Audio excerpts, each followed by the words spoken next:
I built an outbound operating system that took me from zero to $40,000 in monthly recurring revenue in the span of 8 weeks. I've essentially automated 40 to 50% of my business. Today, here I am with Daniel. So I think best thing is always to get straight into it. So Daniel, what's your story? Good to meet you, Alex. Look, super quickly on myself. I founder of Unilead Labs based here in New York. I built an outbound operating system that took me from zero to $40,000 in monthly recurring revenue in the span of 8 weeks. We've actually collected now almost $80,000 in revenue over those last 10 weeks now. No sales team, no ads. And up until 1 week ago, it was just me on the team. And now what we do is essentially install the same outbound B2B engine for companies, right? So that's kind of what we're doing. And, quickly on me, I'm ex-finance. So my first job was actually at Goldman Sachs. I, after that, ended up building 2 tech companies from scratch. So I joined 2 very early stage tech companies as employee number 2 and 3. Both of those companies, I was kind of charging all things go-to-market, growth, and sales, so really in charge of scaling. And I think that was kind of the initial impetus in all things outreach, and where I got really excited and I saw the magic of when outbound really works. We had looked at all the different channels. We tried paid ads, we tried inbound, and we tried outreach. And essentially 70 to 80% of the revenue that we generated came from traditional, cold approach via email and LinkedIn. And this was 5-6 years ago. So really powerful. We took those companies from, I think, 0 to 20 million in revenue within those 2 years, raised, hundreds of millions of dollars off the back of that. So incredible journey. And then after that, I spent give or take 5 years on the investment side. So in venture capital, backing a lot of early stage founders and, getting a glimpse into a lot of these companies' go-to-market strategies as well. Love it. First of all, congrats. That's massive growth for such a short amount of time. What was the main trigger that made you go from working in finance to launching your own agency? I guess that you already had a super successful career making good money. So what was the trigger that made the jump? More personally, it was at some point, I just turned 30. So for me, it just became a lot about ownership myself of my own life, and that on a personal level, just really, owning something myself and where my inputs are my outputs, right? Nothing wrong with a corporate career. You can, build a lot of wealth there as well. But I think it became much more important for me over time. I don't know what it was. I think maybe just seeing a lot of friends build businesses and being successful, where I realized that I need to kind of be in charge of my life and I want to own something and want to be in charge of my own destiny. So that's more on a personal level.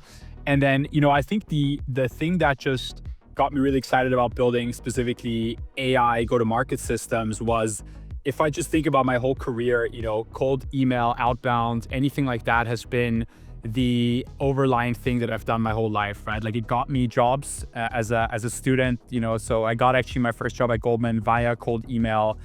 It got me customers when I was an operator at startups.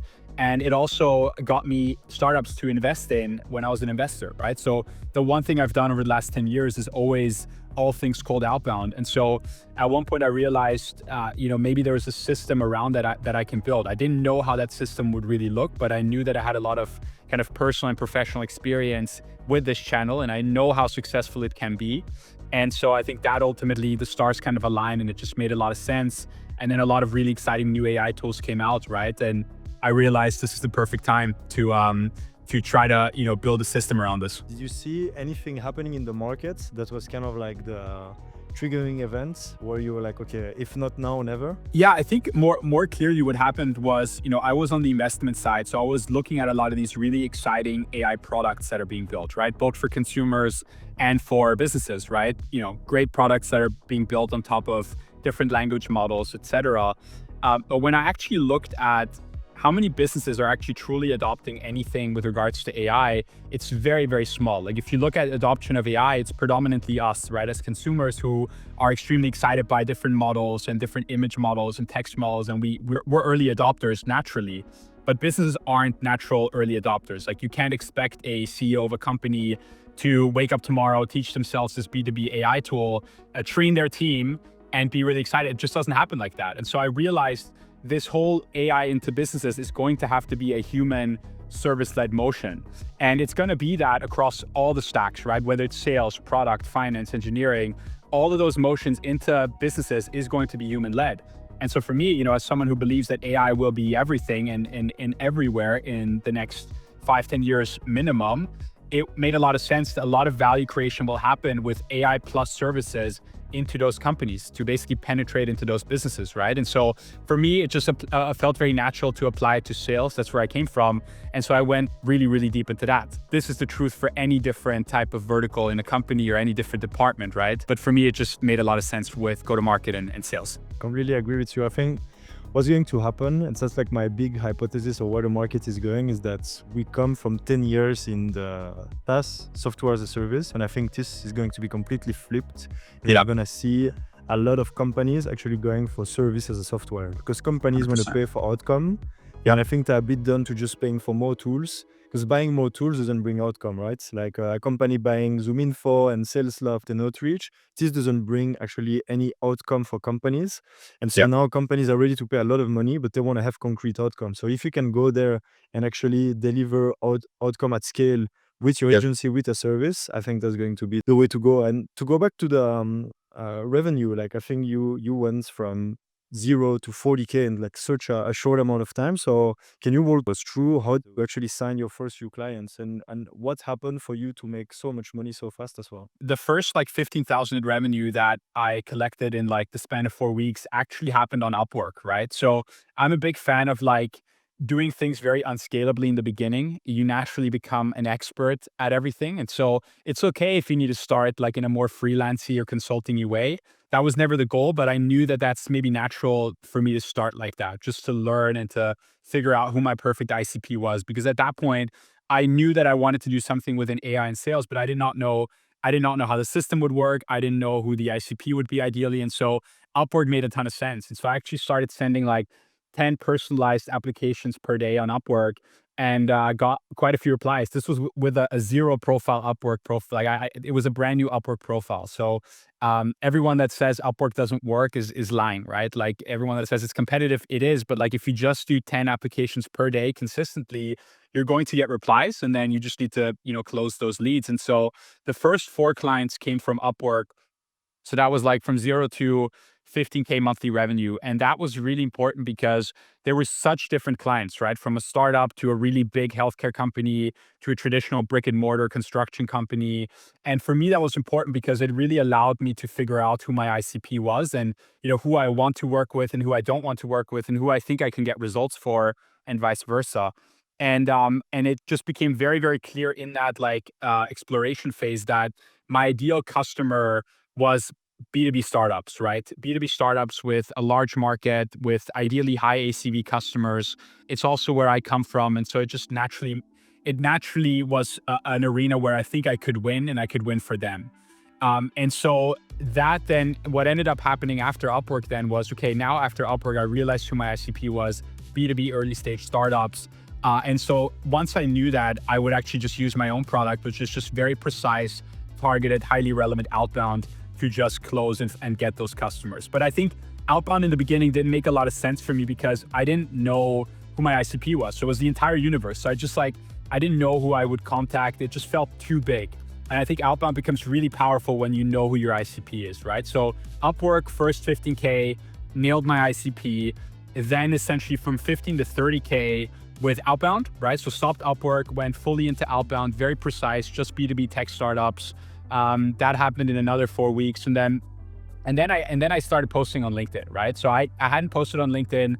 Cold IQ, actually, you guys are really fantastic at that. And so there's a lot of inspiration from, Alex and Mish on the team and everyone who does a lot of really great posting. And I just thought, look, why don't I just make a post? I haven't posted in years, but let's just see what comes from it. And one LinkedIn post got me like 130,000 impressions, and I got like 30 leads booked from that one LinkedIn post. And then from there, we went from 30 to 40K in monthly revenue from like inbound leads from LinkedIn.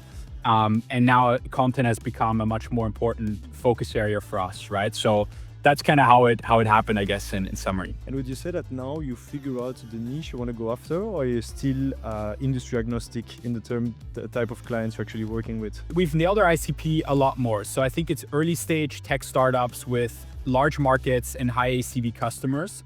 Industries that we really like would be B2B fintech, B2B healthcare, SaaS, and also AI.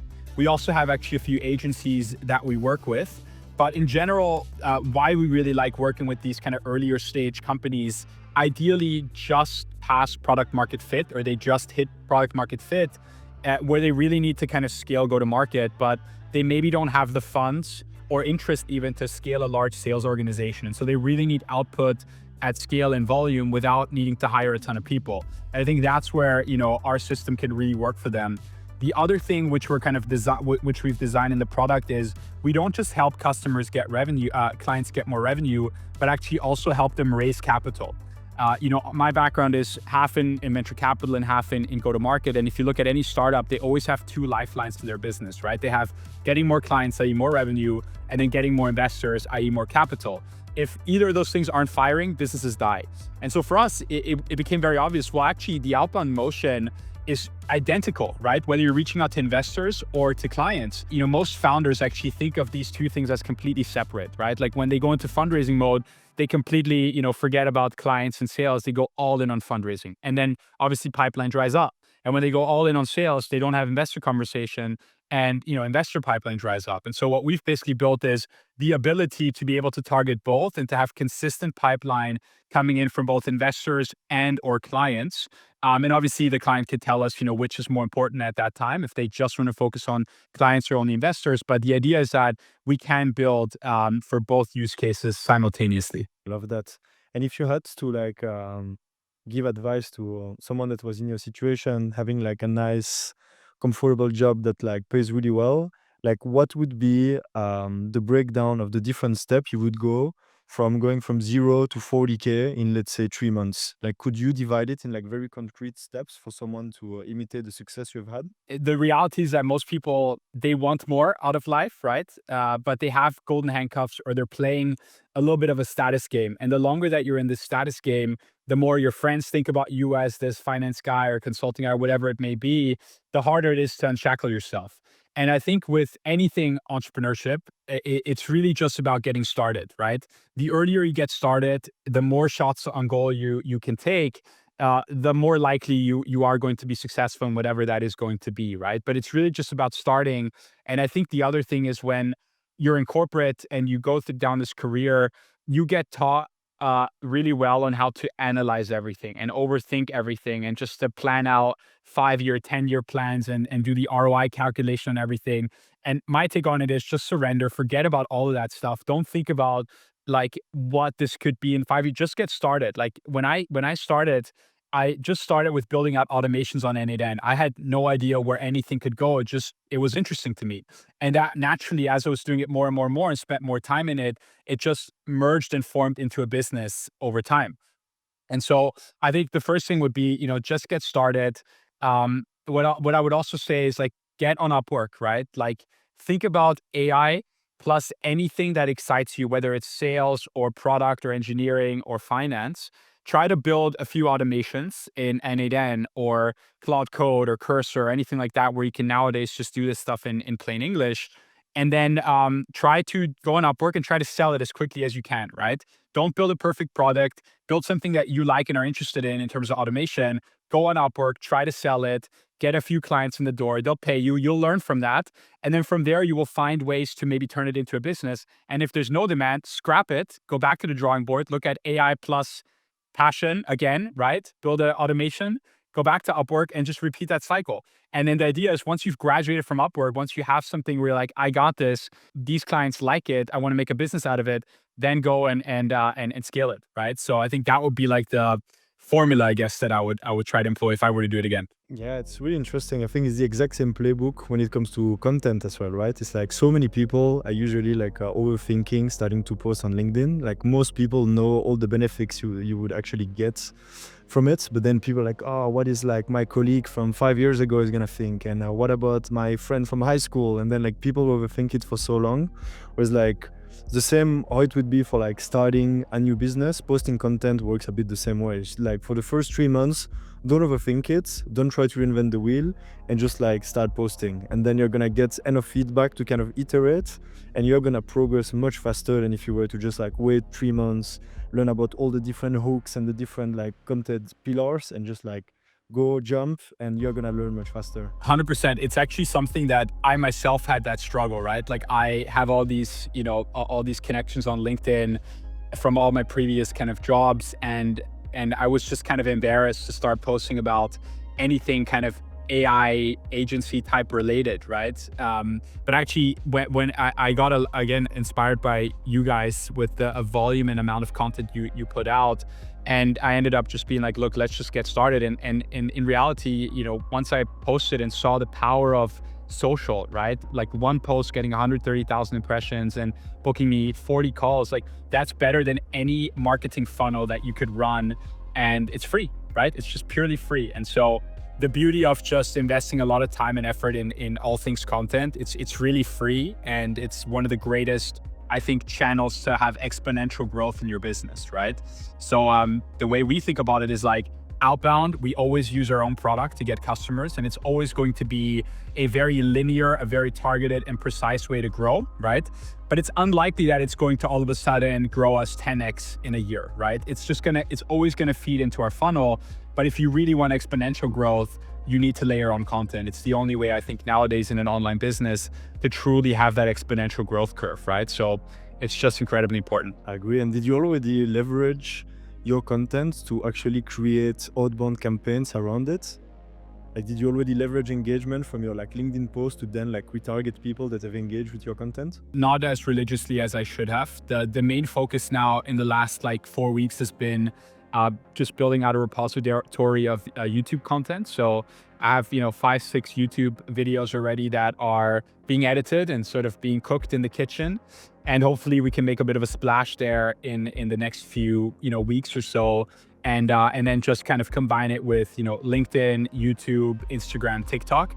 But we need to get, I think, a lot better at routing all the leads from our LinkedIn campaigns and our email campaigns into retargeting or website visitors or anything like that. We haven't done it as good as we should, but it's something that we'll do. We're only 9 weeks old, so there's a lot more growing pains that we need to solve. That's true. More on this to come. And could you maybe walk us through one of your most successful outbound campaigns you have run in the last 9 weeks? Yeah, I mean, look, in a way, the biggest luck of the draw was that the first client that we actually had, within 45 days, we closed them $30,000 in closed revenue, right? And it was just the perfect ICP, the perfect customer, and it was an immediate 5 to 10x ROI for them in just the first 2 months, right? And that's as good of a start as I feel like it can get. And it was just the offer was fantastic. So the message market fit was almost immediate, right? So we literally just could reuse the same messaging, and we got a lot of results there. And sales cycles were also short, so they were able to close very quickly. So that was one. That was the first campaign that did really well. For another, they have longer sales cycles. So B2B SaaS company with more enterprise style customers. There we went from 0 to 100K in pipeline in the span of 45 days. And there it's just more of a function of sales cycles are longer, so they need more time to close. And so for each customer, the KPI is a bit different, right? If your sales cycles are fast, then we could KPI on revenue. If they take longer, it's more on pipeline. But in general, we always try to shoot for 2 to 7% email reply rate. And on LinkedIn, we're traditionally getting anywhere between 10 to 50%. So LinkedIn tends to be a pretty strong channel there. Love it. And we're reaching the end, but what is the main thing you have learned joining the Cold IQ Accelerator? I think systems, predominantly systems, right? As I said earlier, everything was unscalable in the beginning. It was much more of a freelancer consulting style business. It had no systems, no processes, no automations. It was just basically me doing everything from sales, fulfillment, the whole kind of cycle of it. And obviously that's not scalable, right? If you want to actually build a business, you need to have processes and systems in place to scale. And so I think Cold IQ really, really helped me with that. I had some amazing calls with Louis on the go-to-market side, and Kenny, who helped me kind of build out a ton of automations on my side that allowed me now to actually just put a lot of processes in place. And so now I've become really good at these automations and have essentially automated 40 to 50% of my business, which in turn allows me to scale much bigger with basically very little headcount, right? And I think now it's become a real business. Like I actually can wake up and I'm not stressed because I have to do a million things on fulfillment, but I can think much more broadly around strategy and kind of what's next. And I think that's when you graduate a little bit from freelancer to business. Granted, I'm not replaceable yet. That's ultimately the goal to get there. But I think for 2 to 3 months of work, it's been a pretty good progress there. So I think that's the main thing that CallIQ is really amazing about. Love that. And do you think you have the right systems in place to now scale to 6 figures per month? Do you think that with what you currently have, you have the systems and processes sturdy enough to scale to 100K per month? Yeah, I think so. It's everything is automated. Our onboarding flow is extremely clear. The fulfillment is extremely clear as well, meaning what the clients get is black and white, and so the expectations are kind of managed from the start. And these are things that are incredibly important when you try to scale a business like this. The math and the unit economics work very specifically, and we now know exactly as we get more clients, we need one more GTM engineer, right? And it just becomes a math equation, like 5 more clients, 1 GTM engineer, and the rest is fully automated and kind of systematized, right? So there will be a lot more things that will break, I think, to get to 6 figures, but overall the engine is, I think, maybe probably 70 to 80% of the way there. And I'm a big believer in just not trying to forecast too much, just trying to grow really quickly, bring in all the type of business that you can, and then figure out the systems to support all the leads that you bring in. Otherwise, you just start building a ton of like automations and processes that aren't actually going to be real, and you have to change them a lot of the time. So I think we will see is the real answer. But I think if I look at 2 months ago, this is a real business now, right? So I think we'll definitely be able to scale much bigger. Perfect. We'd love to help you get there. So 100%. appreciate you taking the time, and let's work hard to get you to that 100K in even shorter time than the 9 weeks it took you from 0 to 40. So thanks a lot for your time, Daniel. Really appreciate it. Thanks, Alex. Appreciate the time, man. Great to see you.